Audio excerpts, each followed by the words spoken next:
Maganda ka nga pero yung amoy, maganda rin ba? O di ba kung matalino ka, hindi mo makakalimutan mag-toothbrush.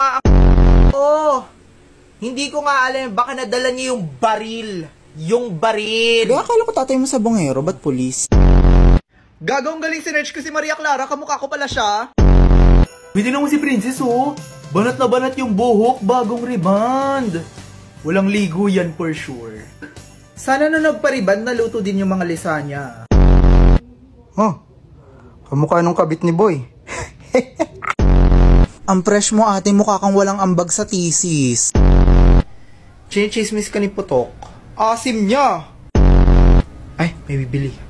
Gusto mo punta dyan? Ayoko dyan, B. Mabahong bunga nga niyan, di ba? Kakagatin na nga lang ako sa mabahong bunga nga pa. Si Maria Clara.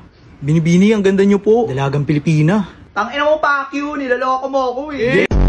Bakit pag naglakad ka ba sa kanto tapos sinapak kita, may magagawa ba yung ganda mo?